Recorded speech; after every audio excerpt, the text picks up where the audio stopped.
Every night, I deliver something that shouldn't be alive, and with every delivery, I feel less human, nocturnal, those that are primarily active in the night and sleep during the day, a lifestyle shaped by the road after dark. My orders were always the same, clear. They would sometimes come in a fancy envelope, sometimes in a crumpled parking ticket. I would read them the first few gigs. They had a way of chilling me to my core, but now I just simply toss them out. I was a creature of the night, nocturnal. Modern times had their own myths and legends too. It's just that the magic was removed from them. Science is the act of making the extraordinary ordinary, and I could feel myself being one of them. Humans used to be magic too, those who never tired, top of the food chain, now corporate slaves. It was cruel to remember that we once used to be hunters. You start when others shut down. My night shift begins at exactly 9 p.m., when I can no longer stave off the excitement with mundane tasks like sleeping or forcing the washing machine to eat scraps. I've done this before. I don't need laundry for another week. But I can't stop this restlessness inside of me, this need for the calm of the cool night. It goes without saying I would never leave my cramped one-room apartment. My apartment was less of a home than my truck was.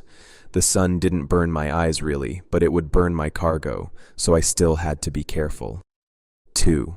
Sunlight is your do not disturb sign. My cargo was always a bit sketchy. My job wouldn't pay the amounts it did otherwise. It always had to be kept in cool, clean conditions. It was never to be exposed during the light, and I would never need to collect it. It would just appear under the tarp of my load. 3. You are to never open the cargo. One time I flashed my light on it, and it showed the lines and crosses of what looked like a cage. I could sense breathing, of something, but it didn't feel like life. It wasn't dead either. After taking my Benadryl, I usually feel calm enough to tell myself that it's some kind of exotic animal. I believe myself. 4. You never ask for directions. The routes are the only thing from the orders that change. They're not obvious what they are, just a printout of a few lines and turns. Only another driver could perceive them and understand them to be what they really are, an overlay of our city's road system. But asking for directions is pretty tempting. After a few hours of driving, an intense wave of tiredness rushes over me. I've learned that it does not matter how much sleep I've had to take over the day, because at night it will always feel the same. It was my frail human body telling me I'm messing with forces beyond my control. The universe needs to set right these things, and I never belonged to this world. I was never born nocturnal. The people on the road seemed to know this. They'd offer for directions to a place they had no idea about. They'd beg me to come rest at their hotel. Then they'd smile ever so widely when I refuse. Their teeth are too white. Now I'm used to it. I just prick myself on the small crack of my wheel. I should repair it.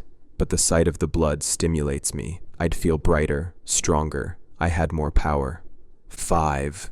You only stop when the road tells you to. I remembered why I chose this job. People would look at me and guess I'm a waitress in a hotel of some kind.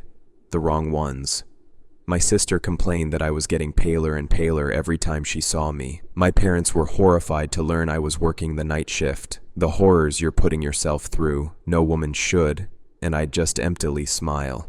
They didn't understand what the night gave me. Peace from the world's noise. Where everyone slept, no one could be an annoyance. The last 12 hours of my day were my favorite. I wasn't just a cog in the machine, a girl with a nice smile. My truck knew me, understood me, protected me, responded to my every touch. Wherever I'd go, I knew I'd always be safe with it. It made me bigger. Rarely I'd see a small Corolla driving through, a cheater returning home to his wife with his dirty hands. Or maybe a pregnant couple rushing to the ER. It could be anyone in there, but all I could think about was driving. Driving faster and faster till the Corolla driver would look around, half expectant that I'd stop, half scared for his life, and I'd just crush it. Listen to the metal crunching and meat and bones being pulverized, the pungent, rusty flavor of blood staining the air. This bloodlust was so foreign to me, but it grew stronger and stronger the more gigs I went. It stopped being cars, and it became the pedestrians who had once offered directions. I see them every day now, and on first-name basis with some of them. I could almost feel my hand reach out as it latches onto the neck, and with the scary efficiency of my truck, it would crush and twist all meat and bone in there. I could feel the blood on my hands, seeping slowly to my forearms. The mark of power, of control, of holding human life. 6. You're not supposed to feel anything for the cargo. One time, it laughed. It was a harrowing sound that reverberated through the air of the night. I reminded myself it was alive, just not the way I am. I couldn't stop myself from laughing back. Perhaps it was the absurdity of the situation finally weighing on me, or an ancient desire of kinship with someone. The nights were indeed getting lonely. I thought I was used to being alone. I never had much friends and family. But recently, the loneliness was starting to make its head visible. I had a small suspicion that it wasn't about my lack of company, but rather a deep need to talk to my cargo, maybe even make friends. The dreams are getting worse now. Sometimes I would see my cargo being burned down. I would feel a chasmic wave of grief, like my own blood was being wrenched out of me. This scared me. I think the grief wasn't meant for my truck, but rather the cargo it carries. 7. You can only stay parked for 23 minutes. Don't hit 24. Never hit 24, even if you're sleeping. Especially if you're sleeping. Yesterday I woke up to a tap on the window, and nothing was there. Just the exact temperature of my breath on the glass. Panicked, I quickly checked my phone, and it had been 37 minutes. There were no cars on the road, no beeps to warn me that I had dangerously stopped driving in the middle of the road. I quickly looked back to check my cargo. It now had life rights more important than my own, and the tarp had been pulled open. Shaking, I got off my truck and headed to the back to see what had happened. The cage had been grotesquely pried off, the steel lines bent at such odd and horrible angles, and I couldn't help but imagine my own bones twisted in this manner. For the first time since my gigs, I felt unsafe, out of control. The controlled haze of the drugs has worn off. Paranoia was creeping in to take its place. There was a kind of horror in hearing something move before you see it. I slowly turned around in the direction of the footsteps and saw them. Creatures of the night. My feet fought every ounce of self-preservation and instead started compelling me towards them. I wanted this, I realized. My soul had wanted to understand them for so long. And I'm ashamed to say this, but I felt understood. Back.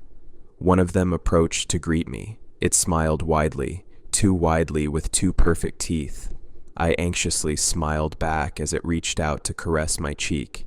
It all clicked, this primal sense of understanding. I could no longer hear my sister's annoying voice as it complained about my night shift.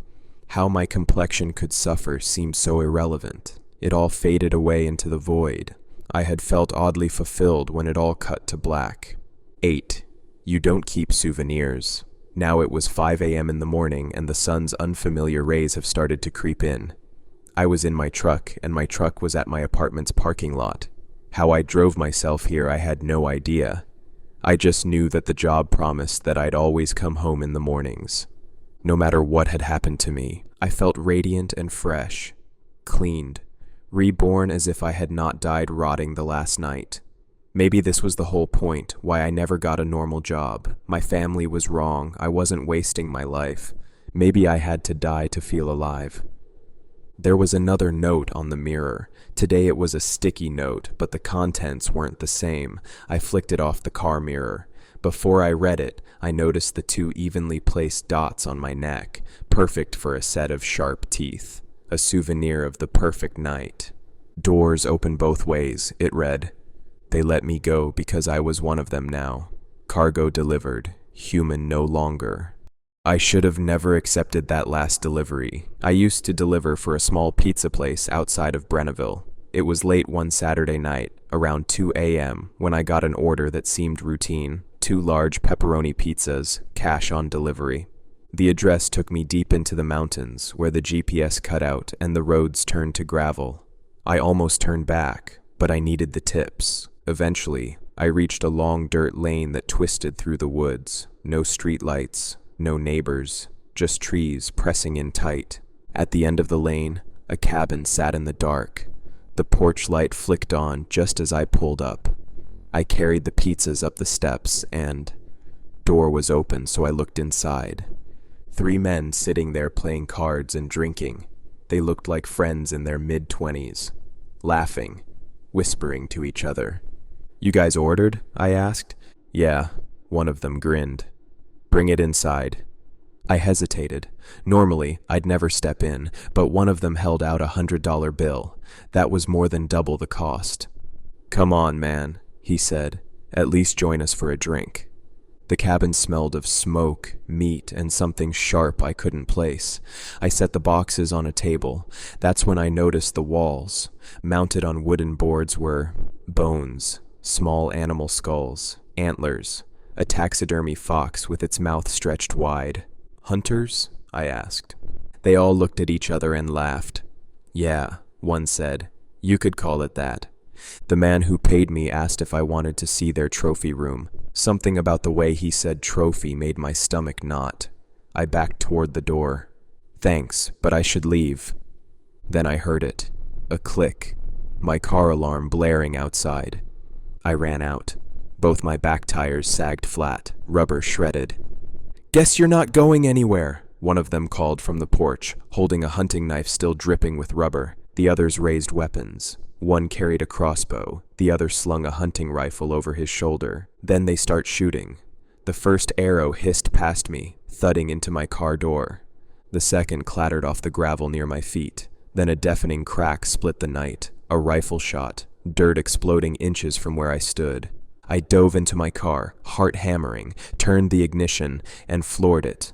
The car lurched forward, tires shredded, wobbling uncontrollably. Headlights barely cut through the trees as I barreled off the dirt road into the forest. Branches scraped metal, the steering wheel fought against me, but I didn't stop. Another arrow smacked against the rear window. A gunshot shattered my side mirror. I didn't care. I kept driving until the car bucked, skidded sideways, and slammed headlong into a cabin. The airbags punched my chest, knocking the breath from me. The impact echoed through the woods. Doors flew open in nearby cabins. There were 3, maybe 4 more, along this mountain corridor. An older couple rushed out first, followed by neighbors, flashlights cutting through the dark. They yanked my door open, pulling me from the wreck. My words tumbled out in gasps. The 3 men, the weapons, the skulls, the trap. Shock spread across their faces. The old man muttered, "Lord, you ran right into them." They called the police immediately. Later, I heard what the officers found. The cabin did have a trophy room, but it wasn't full of animal remains. Not only anyway. There were bones, too large to belong to deer. Skulls, human skulls, sawed and cleaned like hunting prizes. The 3 men were gone, vanished into the woods before the cops arrived. I quit my delivery job after that, but I never stopped thinking about what those 3 would have done if I hadn't run in time, because I wasn't their first, and I sure as hell wouldn't have been their last. I stopped in a small town while making a delivery. I shouldn't have listened to their folktales. Every small town has their fair share of local legends. They don't really travel past the borders of the town, and most certainly never end up on the internet. Ironic, considering I'm writing this now, but the locals can tell them by heart. I've heard a lot of them in my time as a truck driver, but none of them actually held any truth to them, except for one, the story of the ghoul. I heard it when I was traveling through South Dakota. I had stopped driving for the night, as I was just too damn tired, and it was so humid out that my windshield started to fog up. I'd ended up in some tiny town called Aberage, about an hour from Custer and 3 hours from where I needed to drop my shipment. When I say it was tiny, I mean it. There were about 15 buildings total, most of them houses. The remainder were a sole restaurant with a bar attached, 1 church, and a gas station. I didn't exactly trust the restaurant's quality, but I was starving, so I figured that I'd at least sit at the bar and order some sliders, if they had them. The door jingled as I walked in, and a mostly empty dining room greeted me. There were 3 total people in the building, from what I saw. There was the bartender, a bald, bearded man who immediately gave me a quizzical look. The only other person at the bar was a young woman who was drinking a labelless beer and didn't even turn her head to look at me when I sat down. I was clearly the outlier here. I wasn't exactly welcome, and I felt it. Still, I picked up a menu and tapped the beer I wanted. When I took my first sip, she finally spoke. "I haven't seen you before." Her voice was equal parts rough and soothing. I was startled, but I pride myself on being polite, so I turned to face her and tried to make small talk. "I'm not from around here. I'm just passing through." "I figured. What brings you in here?" "The appetite of a fucking horse, that's what. I've been on the road for 11 hours. She giggled. She wasn't bad looking, but wasn't exactly my type either, so I hoped she wouldn't confuse my jokes as flirting. "You're funny." I turned away for a moment to signal for another beer, then looked back at her. "I have my moments at least." She looked at the bartender as he passed me my second pour and waited for him to take my order before she signaled to him. "Rico, should we do it?" He grunted and walked into the kitchen. She seemed to take that as a yes, and excitedly looked at me. "We've got a tradition around here. Everyone who drinks at the bar has to tell a story. It's nothing crazy, but we only have 23 people living here, so we're always itching to hear something new. I'm not a very interesting person, all things considered. You would think I had some crazy stories after traveling around the country, but I really never left the road long enough to see stuff like that. Still, I wanted to put on a good show, so I decided to tell them a story about the first time I saw the ocean. As I munched on my onion rings, I tried to make it as fantastical as possible, and admittedly embellished the details a bit. I'd never actually seen a killer whale before, but they didn't need to know that. By the looks of it, the woman was captivated with the story, and sat there the whole time with her chin in her hands, and her bright eyes trained on mine. I finished spinning my tail and turned back to face the bar, placing a 20 on the counter as a tip. I was about to say goodbye when the woman halted me with a slight smirk on her face. "You got a good speaking voice. Thanks for telling us your story. I want to tell you one too." I was dead tired, but my manners prevented me from refusing, so I smiled and signaled to her to continue. "It's the same one I tell everyone who comes through here, because it's the one that sticks with you the longest." I nearly jumped out of my chair when the bartender finally spoke. It wasn't even directed at me, but it caught me off guard. "The one about the ghoul again?" "Yes, sir, unless you got a better idea." He remained silent. She looked at me and began her story. The ghoul was a local ghost story about something that haunted people who passed through the town. It was a long, pale figure that would only speak one word at a time. It would start haunting someone once they heard its story, and wouldn't stop until they were dead. I sat there, relatively entertained as she described the ways that the ghoul would make people go missing, but I obviously wasn't buying it. "But you want to know how you can be sure that the ghoul is after you?" "How's that?" "It makes you see stuff, man. Stuff that isn't really there. It'll make you see it, feel like it's real." To me, this story just sounded like a bad drug trip or an excuse to get me to stay in town. I was blinking in and out of consciousness when she finally finished and decided I'd head back to the motel before she decided that story time would continue. "Well, I'm gonna call it a night. You folks have a good one." She stopped smiling and just blankly stared at me. I got up and walked towards the door, pushing it open with my foot. "Hey, one question before you go." I sighed and turned around. I just wanted to go to bed. "Yeah, what's up?" "You can see me, right?" I wasn't sure if I'd heard her wrong, but what I'd heard was a weird-ass question indeed. Who was us? Her and the bartender? Of course I could see them. They were right there. She was starting to creep me out. Yeah?" She took a sip of her drink and looked at the bartender before turning back towards me. "Well, good night." My brow furrowed, and I walked out the door. Whatever was going on with that woman, I wanted no part of it. She'd been pretty nice up to that point, too. I have no idea where all of that suddenly came from. I wasn't exactly in the mood to ponder it further, so I began walking down the street towards the motel.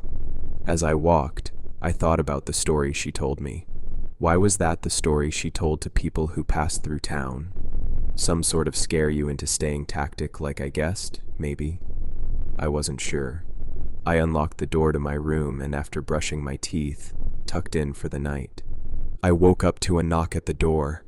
I rubbed my eyes and groaned. I didn't feel well rested at all.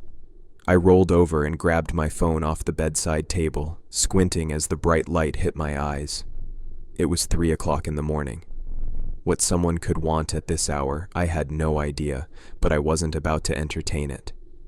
I put my phone back and shut my eyes, hoping that whoever was there would go away. The second knock jolted out whatever grogginess I had left in my system. It was much louder than the last one, like someone had slapped the palm of their hand onto the door. I jumped out of the bed and laid on the floor, hoping that they wouldn't try the handle. I had to get to the door and lay against it. Whatever unsavory character was trying to open it was still pounding, and I didn't have confidence that the shitty motel door would hold. I crawled on my hands and knees to the other side of the room, and as my bare back pressed against the cool, scratched wood, the pounding suddenly stopped. I was horrified that I would hear the handle turn or feel the door give out from behind me after a kick, but none of that happened. Instead, I hear shuffling from behind the door, which gave way to a single word breaking the silence. "Open!" It was no louder than a whisper, but in the deafening silence, I heard it clearly. My heart sank, and I tried to process what I'd just heard. It didn't sound like anyone I knew, obviously, but it also didn't really sound either male or female. I tried my best not to move, and held my breath. "Please, open." Every hushed word pumped a dose of adrenaline directly into my system. Whoever was out there was either sincerely in need of help or trying to coax me to open the door so they could do God knows what. I had to stay put. If I went to grab my phone, I was afraid that the door would fly open and I'd have to face whoever it was. I sat there for what felt like hours. As I was starting to fall asleep again, much to my dismay, I heard footsteps walking away from the door. I inched away from the door as they got quieter, and was almost at the bedside table when I looked up. The bathroom door, which was open before I went to bed, was now closed. I froze, unsure of what to do. When the pounding started from the other side of that door, I shot up, grabbed my phone and keys, and sprinted towards the bedroom door. As I flung the door open, I heard heavy footsteps not far behind me, along with the familiar voice, "No." It kept repeating it so calmly, following behind me. I bolted down the stairs, running through the parking lot towards my truck. As I jumped into the driver's seat, I felt something hit the door. I didn't want to turn. I didn't want to look. But I did. Standing outside of my door was a twisted face. The eyes were the size of baseballs and were peeled open, fixed directly on me. The mouth hung open, as if the jaw couldn't close at all. It didn't have a nose, or ears, or any other features on its face. We sat looking at each other for what was most likely seconds, but may as well have been eons. Without moving its gaping mouth, it spoke, "See me." By this point, I'd pieced together what was happening and jammed the keys into the ignition. I floored it onto the road and didn't breathe until the town was nothing but a faint light in the distance. I was exhausted and could barely keep my eyes open. I yawned and slapped myself on the cheek in an attempt to wake myself up, but could feel myself drifting off. But I was feeling something else too, a sense of dread, right in the pit of my stomach. Taking my eyes off the road, I cautiously turned my head to the left. It was still there. Its head was directly centered in my window now, smiling at me. I swallowed the urge to scream and looked back at the road. It couldn't get in and couldn't affect me if I didn't look at it. But what it could do was talk, in its low, haunting voice, punctuated with guttural growling. "You see me." It repeated that for hours. I'd almost forgotten what silence was like by the time the sun rose. As the dawn broke and the light began to fill my eyes once again, it went quiet, and only the sound of my tires traversing the bumpy road remained. I looked to the left and saw trees through my window. Nothing was blocking it anymore. I arrived in Dupree shortly after and didn't even help the factory workers unload the shipment. I just sat in the driver's seat, smoking a cigarette and thinking to myself. When someone knocked on my window, I nearly had a heart attack. It was the factory supervisor, who I'd called to sign off on the product. "You doing okay? Couple of my guys said you didn't look so hot." I cleared my throat and put my cigarette out in the ashtray. I looked over at him and managed a smile. "Yeah, I'm all right. Long night, though. Barely got any sleep. Had to leave at 3 a.m. 3 a.m.? How far away were you that you just now got here?" I opened the door and stepped out onto the gravel, holding my clipboard. It felt good to make small talk after what I'd been through. I was up in Aberage. Odd little town, for sure. Aberage? I've never heard of it. I looked at him, expecting him to be kidding me. His brow was furrowed, and he looked concerned for me, if anything.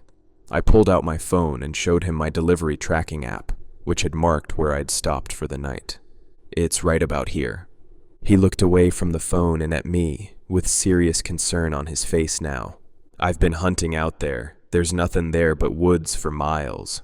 "I'm a delivery driver. Last night the order wasn't food, it was me. I'm a food delivery guy, nothing glamorous, just delivering food and collecting cash. But hey, it pays the bills. I usually take the late night shifts because people tend to tip more after midnight.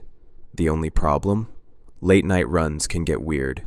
I've had drunks try to hug me out of nowhere, drugged up guys staring at me like they wanted to fight, or worse. One time, I rang the bell at 2:30 a.m. and a fat guy answered completely naked, just standing there waiting for his order. But nothing ever topped what happened to me last week. It started with an order on my delivery app, Night Crave. Tagline, "For every craving, no matter how late." I never thought that line would haunt me later. The order was simple: 1 pepperoni pizza and a Coke. The tip was huge. I didn't even think twice before accepting. I picked up the food and followed the GPS to an unfamiliar neighborhood on the edge of town. Streetlights were flickering like they hadn't worked properly in years. The air was colder than normal, almost biting. Everything in me told me not to go there, but then my phone buzzed, another tip added. That was enough for me to keep going. The house looked wrong. 2 stories tall, porch sagging, completely dark. No lights, no glow from inside. I rang the bell. Nothing. Rang again. Still nothing. Finally, I knocked and said, "Excuse me, I'm from Night Crave with your order." After 10 minutes of silence, my phone buzzed. A message from the customer, "Leave the food by the door." I thought it was weird, but hey, people are antisocial. I placed the food down and was about to leave when I noticed something. The house wasn't just dark. It was burnt, charred wood, blackened walls, like it had caught fire years ago. My stomach knotted. That's when another message came in. "Wait, I want my food in my hands. Hand it to me." The front door creaked open slightly. Against my better judgment, I picked up the bag and stepped closer. A foul burnt smell hit me in the face. Hello?" I called. At first, silence. Then movement in the shadows. A hand slid into view. Thin, pale, fingers bent like broken twigs. Before I could react, the hand shot out and grabbed my wrist. The hand was ice, fucking cold. I screamed, yanked myself free with every ounce of strength, and stumbled backward off the porch. The door slammed shut behind me, rattling the frame. The Coke can rolled into the shadows. I didn't care. I bolted to my bike and sped off like the devil himself was after me. In my mirror, I saw movement in the yard. Too fast, too unnatural. The figure stopped at the edge of the house, and then it waved. I didn't stop until I was back home. The next morning, I convinced myself it was a nightmare, but the mark on my wrist told me otherwise. It looked burnt, not like fire, but like a handprint seared into my skin. I crashed at my girlfriend's place for a couple of nights, told her what happened. She tried to calm me down, but then she got a message from her friend, a news article. The headline read, "Young woman in her early 20s, dies in suspected self-immolation following sexual assault. Alleged attacker unidentified. The photo attached: the same house, smoke-stained walls, burnt windows. The girl had been a medical student, living alone. A delivery guy had assaulted her. She survived the attack, but not the shame. She doused herself in kerosene and set herself on fire 6 years ago. And here's the thing. Another writer shared a screenshot of his app. That same house, still active, still placing orders. I stopped working late shifts. For 2 weeks, I slept with the lights on, double-checking every lock. But curiosity eats at you, doesn't it? One night, I opened the app just to check. Right then, I got a notification, an active order, from that house. I froze, opened it. My screen glitched, then rebooted. When it came back on, the app said, "Your order is on its way." I wasn't even on shift. I hadn't accepted anything. But the trip was assigned to me, and in the reflection of my phone screen, for just a split second, I swear, I saw her. A woman behind me, skin cracked like burnt paper, hair smoldering at the ends, watching me. I panicked, shut my phone off, and ran back to my girlfriend's. For a month, nothing happened, except the app kept reinstalling itself. I'd uninstall it, and the next day it would be back. Then, tonight, the notification changed. The order wasn't for pizza and Coke. It said, "One delivery rider. Delivery instructions. Come inside." And then my phone buzzed again. Arriving at your doorstep at any moment now. But I never accepted any order. I never got on my bike. So, who's making the delivery? Wait, someone's knocking on my door. I'm a delivery guy, and I haven't been the same since I took a shortcut through the forest. I have been working for a delivery company for the last couple years. The money isn't bad, but it means long days and late nights. Last year, coming up to Christmas, there was a night that I will never forget. I had finished delivering the last parcel after a particularly long day. It was late, and I was exhausted and thought I was going to fall asleep, so I pulled up to a gas station to get coffee. It seemed pretty quiet, and I was the only one there besides the shopkeeper, who was chewing tobacco on the bench outside. The second I stepped outside the car, the shopkeeper looked me up and down and said, "You ain't from round here, are you?" Without breaking eye contact. "No, I'm not. I live in the city." I was just delivering a package a few miles up, just getting a coffee before I head home. Well, it's a bit late to be round these parts, ain't it? It's a busy time of year. Christmas is around the corner. I guessed as much. Come on inside and let's get you that coffee. He poured a liquid that seemed to resemble tar rather than coffee into a paper cup. I picked up a donut from a wicker basket and grabbed a $5 bill from my wallet. As I was doing so, I heard a loud bang coming from a door behind the counter. What the hell was that? Oh, that's just my dog Jeremy. He gets all lonesome when he's locked up all by himself. Well, that's a hell of a big dog you have there. Yeah, it's a fine dog. Good at huntin'. I don't suppose you go huntin' often, seeing that you live in the city. I've hunted pheasants once or twice with my Uncle Johnny. Never really liked it. Guess I just don't have the stomach for seeing dead animals.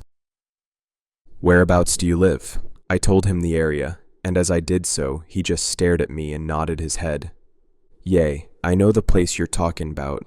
I been there once with my friend Carl. We was getting some supplies for the farm. When we went, I remember going down a road in the middle of the forest, brought us right up beside the highway. This was just what I needed, a shortcut. Where is this road you're talking about? Just drive on the road that you was on for about 20 minutes, then you'll see a little dirt trail. Follow that little road, and it'll take an hour off your journey. Wow, thanks. I best be on my way now. I began to wonder how I never saw it before. I handed the $5 note. You better mind yourself, it's dangerous round these parts at night, he said while I poured the bitter coffee down my throat, wincing at the taste before walking towards the car. After about 20 minutes of driving, I saw the turnoff. It was almost invisible unless you were looking for it. After about 2 miles of potholes and puddles, the engine began to splutter before cutting out. I got angry and smashed my hand into the horn in frustration. Then I went to check the engine, slamming the door behind me. Clouds of smoke came pouring out from the bonnet. I tried to open it, but when I touched it, I burned my hand. I was stressed. Now I had to wait for a tow truck to pick me up. I heard a growl, then a loud bang, followed by footsteps running towards me. I was afraid it was a bear, so I ran into the car and squeezed in behind the driver's seat so it wouldn't see me. In the distance, about 20 feet in front of me, I heard the gravel crunch.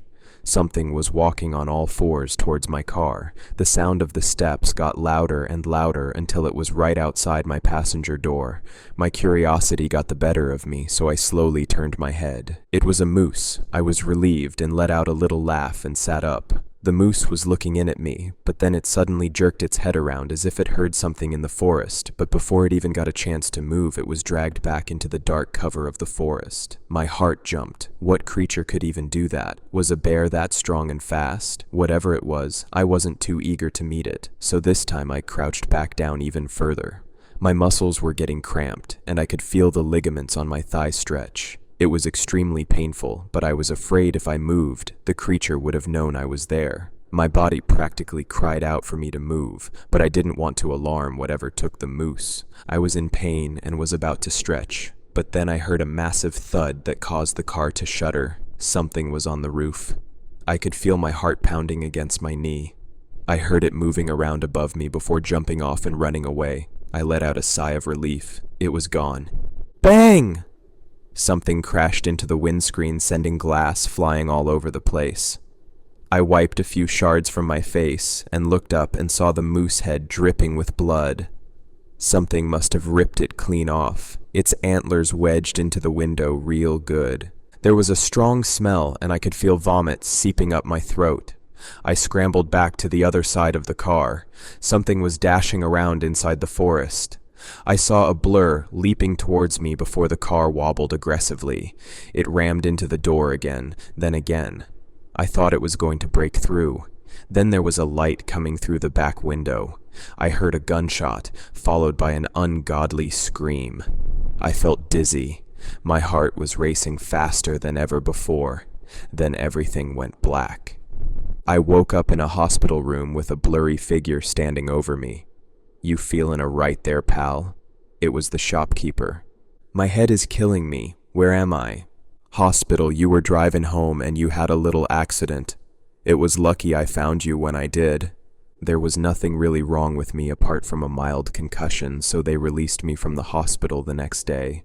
Everything was fine after that. I assumed everything that happened was a bad dream and that there was no creature. But after about a week, I woke to something pounding against the front door at about 3 in the morning. I got a fright, so I grabbed a baseball bat from beside my bed and slowly made my way downstairs to see what was going on. I opened the front door. I stepped outside to look around. I looked down and felt the familiar feeling of vomit creeping up my throat, the same pair of lifeless eyes staring at me as that day in the forest. This time, the moose's antlers had broken off. The face was more decayed and had insects and larvae crawling out from the mouth and ears. Whatever I saw that day in the forest must have been real, and whatever was there followed me home. I don't know how and I don't know why, but it has targeted me. I hear it outside at night stalking me and running around outside. I don't know when it's going to strike, but tomorrow I'm going to grab a taxi to the gas station and get the shopkeeper to tell me what the hell is really going on. I'm a pizza delivery driver. My last call almost got me killed. This all happened a few weeks ago. I managed to make it back to this dimension alive, but only by the skin of my teeth. I really need to find a new line of work. I didn't want to be a delivery man. Nobody chooses this life for themselves. Nobody grows up with the dream planted in their mind that they want to be the world's fastest pizza guy one day. Driving around in a beat-up jalopy with the smell of pepperoni in your nose. You know what sucks the most about it? You know that smell of delicious, fresh-baked pizza that makes your mouth water when you get a pie delivered. When you're a delivery guy, you just get to sit in that smell all day and then you don't get to eat the pizza. You just get to smell it and let your mouth fill with saliva, thinking about how you wish you made more money so you could afford to buy an extra large with all the toppings, garlic bread crust, and a side of hot wings with blue cheese dipping sauce for good measure. That's where I was at mentally as I sat in my shitty car, my battery slowly dying as I listened to the radio and enjoyed the last little bit of light afforded by the headlamps. Tow truck's gonna be here soon, I kept telling myself, smelling the pizza in the back seat. Any minute, the tow truck is gonna be here. I rolled down the window and stuck my head out, craning my neck to see into the distance behind me. The smell of the fresh autumn night air filled my nostrils and replaced the cheese and hot-baked dough and tomato sauce. At first, I thought there was a pair of headlights, but then whatever it was blinked out of existence and disappeared, like the glowing eyes of some great cat. I rolled up the window quickly, shivering from the cold draft as it filled the car. The address was supposed to be right here. I had actually been idling while I checked the directions on my phone. The GPS confirmed that I was where I was supposed to be, but there was no driveway, just untouched forest surrounding the road as far as the eye could see. Somehow I had run out of gas, despite my tank being half full. When I checked the time, it was as if I had been daydreaming for hours, like I had been in a trance while looking for the address on my phone. The sun had gone down at some point, and it was well past 11 at night, the moon overhead glowing an eerie pumpkin orange. That was when I had called the tow truck, but it seemed as if they weren't coming. Confused and bewildered, I got out of the car and looked around, wondering if they had gotten lost. I pulled my phone out and hit the redial button for the towing company, but this time all I got was static, as if whoever had picked up the phone was in a different dimension, separated from me by a wall of entropy. The brush on the other side of the road suddenly began to rustle and sway, as if something were moving behind it, trying to stay hidden, but too large to manage that successfully. "Hello?" I called out, hearing the quiver in my own voice and wishing I sounded braver, wishing I were braver. "Who's there?" Another sound came from behind me, and I spun around to get back in the car, terrified of whatever was stalking me so far out in the middle of this night-black forest. But the car door slammed shut as I bumped into it with my wide hips. Too many hours of sitting and not enough sit-ups. Too many undeliverable pizzas eaten in parking lots for half price. Too many years of not taking care of myself taunted me as I grabbed the door handle and tried to pull it open, but found it locked. The keys still inside, jammed into the ignition slot, mocking me. The rustling sound came again, and this time it was from behind another tree, and another. Movements were heard on all sides as my eyes darted back and forth from place to place, seeing huge, hulking shadows hiding behind the trees all around. "Who's there?" I nearly shrieked, my voice high and breaking. "Stay back! I've got a gun!" I didn't have anything of the sort, but it was the only thing which came to mind that could potentially ward off threats of such size and terrifying proportions. A shadow began to emerge from behind one of the trees, and another came from behind me. I heard their huge, lumbering footsteps coming closer, as their features became discernible in the waning light of the moon. Their faces were obscured by the shadows of tree limbs and broken boughs above us, the half-bare branches shedding leaves like dead tissue, falling all around. The warmth of one creature's hot breath was in my face as I stood, petrified, nowhere to run. My back was pressed up against the cold steel of the car, the window glass squeaking against my skin as I trembled with fear. Sharp, long, hooked and pointed teeth grated together as gray lips pulled back into a grin. A mouth as wide as a windshield opened up as if to devour me, its pointed tongue salivating and dripping. And then it surprised me by speaking, its voice a rumbling baritone, deep enough to shake my teeth in their sockets. "Are you from Domino's?" it asked, spraying me with fine droplets of spittle. The acid burn of them sizzled on my cheeks. I ordered 8 large pizzas to this address. My hand was shaking badly as I hooked a thumb towards the back seat. There, I managed to stutter. Locked by mistake. There was a heavy, deep-sounding sigh, as the creature was clearly annoyed by my amateur actions, but instead of eating me as an alternative, he smashed the window with his claw and reached inside, removing the boxes. A bit cold. the thing said, sounding irritated. You look to be warm-blooded, though. Your blood might make for an interesting marinara. A screeching roar came from the woods, and the creature huffed and let out a sigh. Yes, mother. I suppose we should leave him alive, otherwise who will deliver way out here? He began to stalk back into the darkness of the forest, leaving me behind in my soiled and warm wet pants. It is so hard to find good help these days. You really must bring back that 30-minute guarantee. We used to get so much free pizza in this dimension. What dimension? I called after the thing, looking around with confusion at the forest of trees, whose branches now whipped and coiled like angry snakes. How the hell was I going to get home? I looked down and saw a $50 bill was laying at my feet, with the head of a monster in place of President Grant. Shit, not again. At least these guys tipped better than the last place. I'm a delivery driver, and my latest delivery almost killed me. I don't think my last customer was entirely human. It was my final delivery of the night. I hadn't initially planned on taking any more, but when it popped up, I'd figured one more wouldn't hurt. I've never been more wrong about anything in my life. I reread the instructions as I waited for the order. Hand food directly to customer, location, Grand Palazzo Hotel, room 1104. I don't usually like delivering to hotels. It can be hard to find free parking, and sometimes you can't even use the elevators without a hotel key. The tip was massive, though. There was no guarantee they wouldn't change it afterwards. But if they didn't, it was going to go a long way towards my food budget for the month. The hotel loomed over me as I pulled in, an imposing figure of dark brick and shadowy stone arches.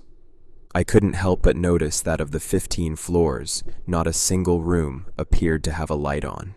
The lot was empty, so at least parking wasn't a problem.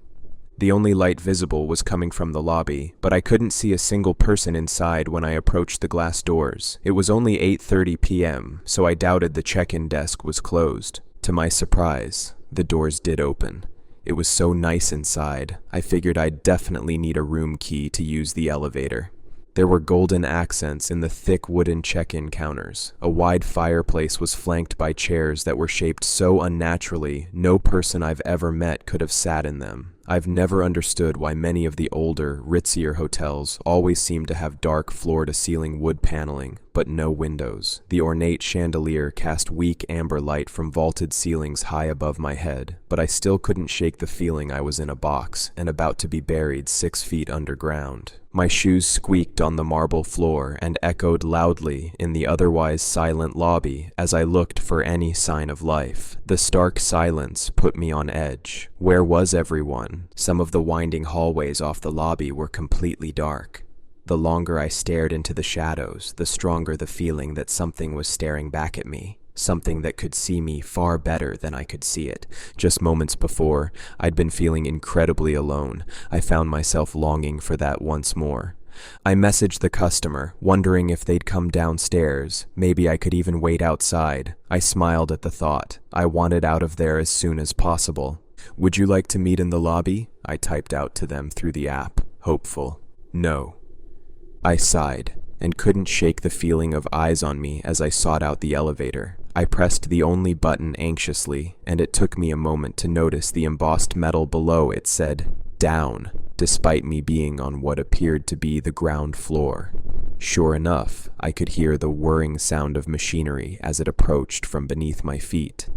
The doors opened to reveal an ancient-looking interior of dark bronze and wood, but there were no buttons. Simply what I guessed was a hand crank. I stood there, unsure of what to do for a moment. The doors stayed open, appearing to patiently await my decision. I shuddered at the thought of ending up stuck in some weird basement, or worse, between floors, so I reluctantly headed towards the stairs. It hit me when I reached the second floor. If it was a manual elevator, who'd been operating it on those lower floors? I quickened my pace. Looking back, I wish I'd never gone upstairs. I wish I'd just got the hell out of there. Maybe if I'd turned around and left, my hours wouldn't be numbered. But who knows? Maybe I was doomed from the moment I accepted that order. I complained to myself as I kept climbing upwards, legs burning. At that moment, I was pissed off at everything. I hated the creepy-ass building, I hated the elevator, and I hated the customer for making me walk what would end up being a total of 20 sets of stairs. If I'd known I would be doing that much cardio, I would have brought my freaking inhaler. Further increasing my frustration were the stairs themselves. They started out as wide marble steps in the lobby, but on the second floor, transitioned to heavy wood that creaked with each step, tucked into a walled section on the far side of the building. They felt wrong. Some steps seemed wider than others. Some were narrow and shallow, others were steep. It didn't help that the stairwell was poorly lit either. The customer kept messaging me over and over as I climbed. "Where are you, Amy?" I was trying to think of a polite way to explain that I was running late because I had to walk up 11 flights of stairs when I tripped and fell, cutting my chin on a jagged piece of wood. By the time I reached the 11th floor, I was nearly crawling, and blood was trickling down the front of my shirt. I leaned against the wall, panting. The blood from my cut seeped into the strangely patterned carpet, which seemed to take it in, thirstily, without leaving so much as a stain. To my relief, the hall was mostly well lit, although there were areas where lights flickered off and on, leaving some sections dark. For the most part, I could see everything from the dark walls to the heavy wooden doors of each room.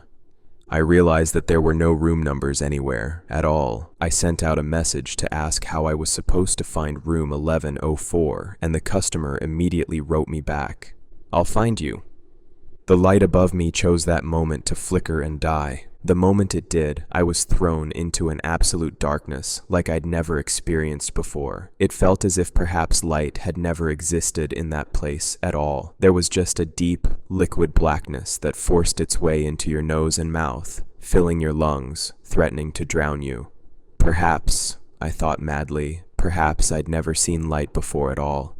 Maybe all I'd ever known was darkness. I walked what felt like an eternity, far longer than the few feet of unilluminated hall I'd seen before. I went to brace myself against the wall just to feel something solid against my fingertips when I realized the walls weren't there. It hit me then that there was no guarantee I was even walking in the right direction. Crazy thoughts floated through my head. Maybe I'd be stuck there forever, breathing in the blackness, feeling it pour into my skull through empty sockets. Because who needs eyes in a place without light? I found myself laughing hysterically at the thought, a wet, sputtering sound, when I bumped into someone in the empty hallway. I say someone because I felt skin and long hair against my bare arm when I brushed against them. "Sorry," I whispered out of habit, before remembering that there hadn't been anyone else in the hall moments before. I just felt something like impossibly long fingers brush against my wrist when the light flickered back to life. There was still no one else in the hallway with me. I was dazed, eyes trying to adjust to the sudden brightness as I read the message the customer had sent while I lost in the darkness. "Found you." In the distance, I could make out what sounded like something dragging along the carpet. I looked up just in time to catch a brief glimpse of the source of the sound. It was pulling itself towards me, visible for only a moment before the lights in the section between us went off. The thought of that thing coming towards me, those black pinpoint eyes, its intense hunger I could almost feel on the air, with nothing between us except for the unlit hallway, filled me with a visceral fear unlike anything I'd ever experienced before. I couldn't let it catch me in the darkness. I didn't care if the customer complained. I didn't care if I got banned from the app. I frantically turned back the way I had come, which was once again in the shadows. I paused, desperately hoping that the light between me and the stairs would flicker back on. That black emptiness. No, it wasn't empty. It was too much. I trembled at the thought of forcing myself to go back in. The sound of the crawling from down the hall became louder, closer, and was enough to convince me that I couldn't wait. I needed to go back through the unlit section. It wouldn't be as bad the second time, I lied to myself. I ran the entire way. At first I tried holding my breath, but soon enough found myself gulping in lungfuls of the wet, stale air, choking on it as my airways began to close. I found myself again becoming disoriented, borderline hysterical, when something pulled at my clothes. Long fingers wrapped around my ankle, pulling me to the ground, dragging me backwards. It brought me back to my senses, and I did the only thing I could think to do. I swung the takeout order behind me as hard as I could. Styrofoam squealed as it connected with something solid. Whatever was in there with me in the dark released me for a moment. It was enough for me to get back on my feet and run until I reached the stairs, which I descended 2 steps at a time, wheezing. I really regretted not bringing in my inhaler. I heard the sound of flesh against wood on the stairs above me. It moved fast, faster than I would have expected it to. I tried to balance speed with caution because if I fell and it reached me, well, I knew I'd never get back up again. I made it to the lobby and bolted towards the exit just in time to hear it moving along the smooth marble behind me. I didn't look back. I ran until I was in my car and locked the doors. Only then, exhausted, did I finally glance back into the lobby. There was no one there. Although it felt as if days had passed, my phone said it was only 8:32. I'm still not sure what that place was. I've looked everywhere and can't find any evidence that the building exists, or ever had. After that night, I couldn't work my delivery job anymore, even if I wanted to. I've tried signing into the app a few times, but every single order I've been offered since I ran out those doors is for that same hotel, always room 1104. I'll decline it, and it'll pop up again and again. I still can't go into a dark room or sleep without the lights on. I'm so afraid that when the lights go out, they'll never come back on, for me at least. I thought once I quit and uninstalled the app, it would finally be over, but then I started getting the texts. I still don't know how they even got my contact information, but I kept receiving, "Where are you, Amy?" over and over. I'd block one number and then get the same message from another. After a couple days, the texts finally stopped, and for the first time since the delivery, I no longer felt that suffocating sense of dread. Well, until a storm knocked out my power last night, and I woke up to a new text this morning. Found you. My worst pizza delivery. I honestly do not know how to handle the events that have transpired over the past several months. I wake up in a cold sweat in the middle of the night and look out into the darkness of my room, afraid of something that isn't even there. I don't know if I even believe everything that's happened to me. There's only one thing that I am completely sure of, however. Real or not, I am scared. First, I must go back to the beginning of the year where I was working as a pizza delivery boy for some local pizza shop near where I live. The money was awful, of course, but I was just trying to make a few bucks before college started back up again in the spring. On weekends, the pizza shop closes at midnight, with all deliveries stopping at 11:30 so the drivers can help clean up the shop. One Saturday night, a call came in around 11:45 and asked for a delivery. My boss was about to say that we don't deliver after 11:30, but the person ordered 8 large pizzas and wanted someone to drop them off at their house, which was located far away from the shop. My boss, being the cheapskate that he is, demanded the order to be made and delivered because 8 large pizzas was a lot of money inside his pocket. Unfortunately for me, my boss decided that I would be the one to deliver. I typed the address into my phone and saw that it was an almost 30-minute drive just to get to this person's house. Since cooking 8 large pizzas takes a while to make, I was probably going to arrive at this person's house around 1 in the morning. I was a little annoyed that I had to stay so late, but I tried to look on the bright side of things and told myself that I was probably going to receive a generous tip, given the lateness of the hour, the amount of pizzas that were ordered, and the distance from the shop. After about 35 minutes, the pizzas were finally done, so I put them in my car and set off toward the address. I arrived around 1 o'clock just like I predicted and drove my car up this steep driveway to an impressively big house. I sat in my car for a while and took in everything around me before getting out. Even though the house looked very nice, the front yard was in horrible condition. We don't get any snow from where I'm from, so the grass continues growing all year round, and this grass looked like it hadn't been cut for several months. That was the first thing that I noticed. The second thing was the fact that this gigantic house was located out in the middle of nowhere, up on this hill, and from where I was sitting in my car, it looked like nobody was home. There were no cars in the driveway, and the lights in the house were not on. Yet this house ordered 8 large pizzas to be delivered. I was hesitant about getting out of my car, but I finally did and walked up to the front door in hopes that this would all be over soon. As I was walking up the sidewalk to the door, I noticed that the grass around me was even higher than I originally thought. It must have been neglected for some time because it was well past my knees and covered this person's entire yard. That takes some time to do. I was about to ring the doorbell when I saw a piece of paper taped to the door. "Dear Pizza Boy, please come in. Do not ring the doorbell. Thank you." That was strike 3 for me. I had a bad feeling about this house ever since I pulled in, but now I was certain that something fishy was going on. This definitely felt like some kind of trap to me, and even though I don't live in a bad neighborhood, I still didn't want to be abducted by someone. I disobeyed what the note said and rang the doorbell anyway. I waited a few minutes, but no one answered. I knocked on the door, then placed my ear closer to the wood to try and listen for any noises coming from inside the house. Hearing nothing, I just stood there on this person's porch in the middle of the night, with 8 pizzas and no idea what to do next. I wanted to get back in my car and just tell my boss that no one was at the house, but that would really piss him off if I came back with 8 large pizzas and no money, even though it wouldn't be my fault. I stood there a little while longer, not moving, until I finally reached up for the handle to go inside. But then I remembered something. A couple of weeks earlier, a young kid named Billy Holmes was abducted in broad daylight not even 3 miles from where this house was. Like I said before, I don't live in a bad neighborhood, so when Billy got kidnapped it was pretty big news in our town because we are not used to such events. I took my hand away from the handle, convincing myself that delivering these pizzas wasn't worth my life. I turned around and was about to walk back to my car when I heard someone say something from inside the house. "Come in!" someone shouted.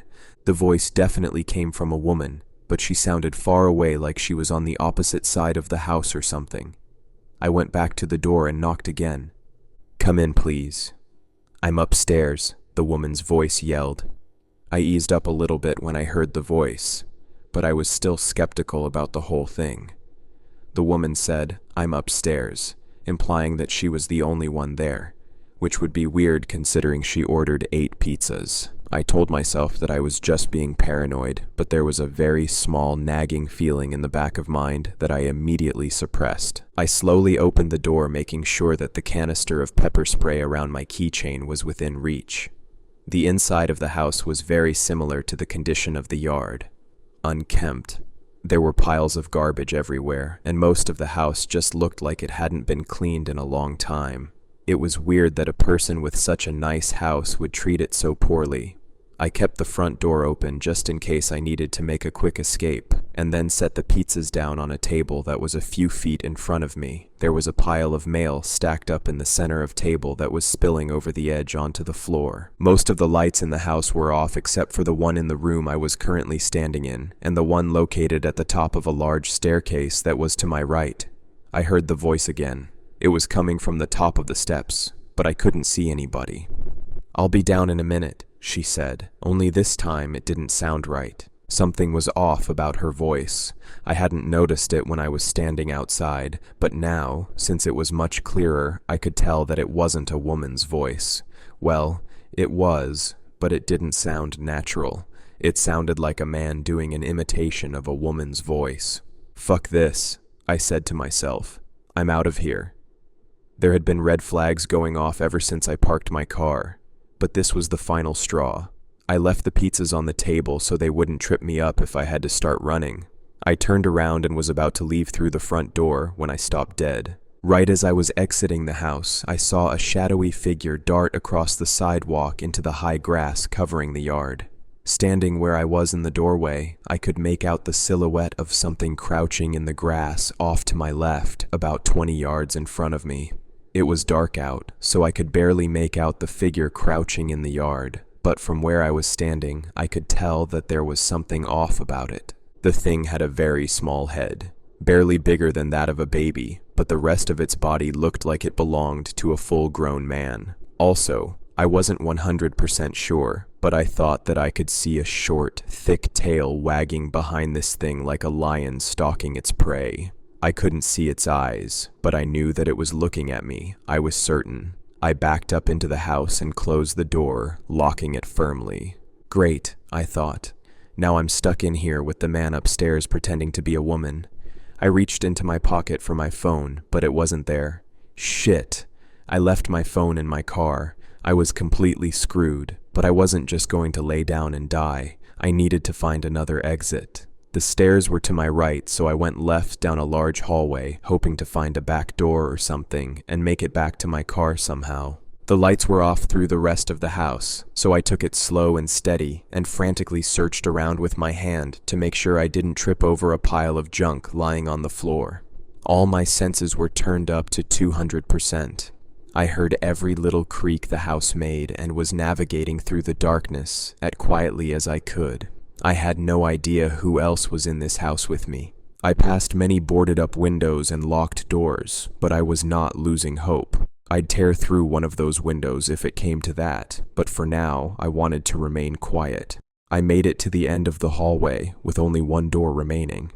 I twisted the handle, and it reluctantly started to turn with a sharp metal-on-metal noise that pierced through the silence of the house. I pushed on the door, and it creaked open. There was a noise behind me like breaking glass, and I turned around to find that the light that was shining near the front door was out. "I know you're in here." The voice boomed from down the hallway, no longer sounding anything like a woman. I went into the now open room in front of me and shut the door. There was no lock, and I didn't have time to find the light switch, but I didn't need to. Several candles were burning throughout the room, their wax forming puddles around the floor from overuse. A pentagram was scrawled on the floor in what I could only imagine was blood, and there was a visceral smell throughout the room that burned my nose and caused my eyes to water. A chair was set in the middle of the pentagram with a pile of something, intestines, lying in the seat, leaking blood all over the ground. From behind the door, I could hear footsteps thundering down the hallway at a steady, confident pace, like the man knew I was trapped.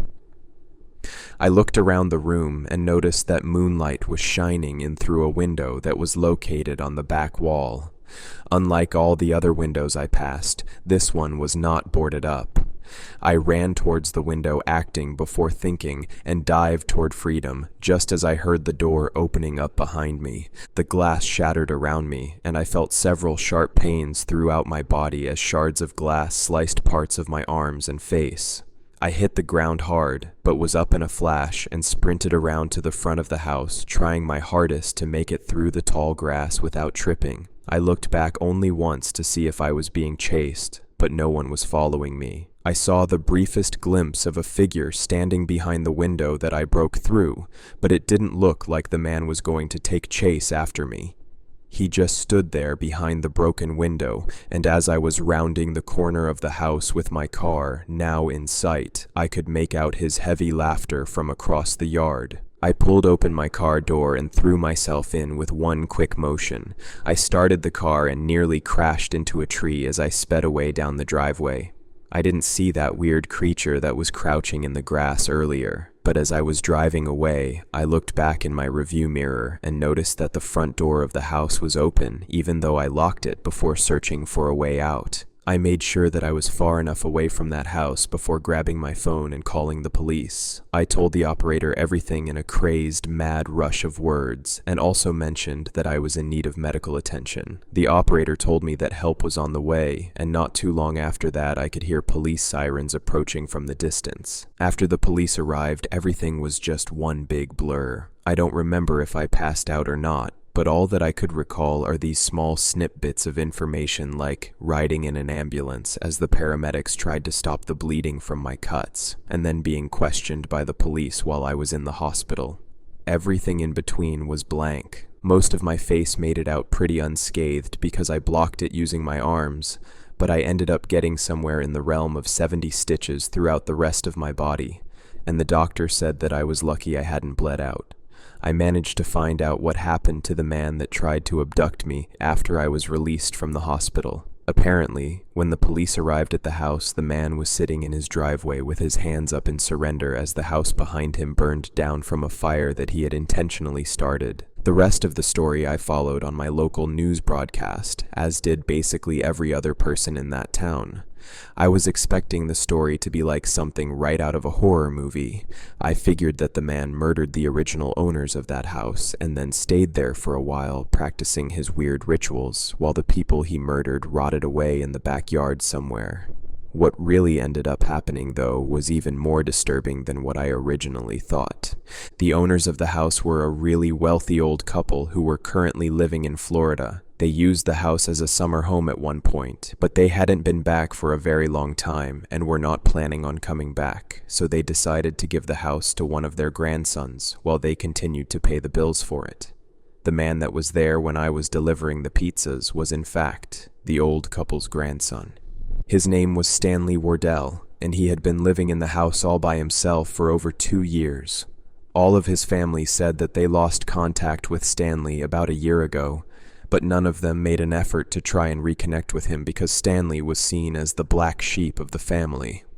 On the night that he was arrested, he admitted that he killed 3 people over the past 6 months and was planning on killing me as well. 2 of the 3 victims were an unlucky couple that had been visiting family from out of town. The other person was Billy Holmes. The little boy that I remembered had gone missing a few weeks earlier. During my statement to the police, I mentioned the creature that I saw hiding in the grass, and also the pentagram that was drawn on the floor in the room with the window where I had escaped. But since Stanley burned his house down, nothing that I described was found.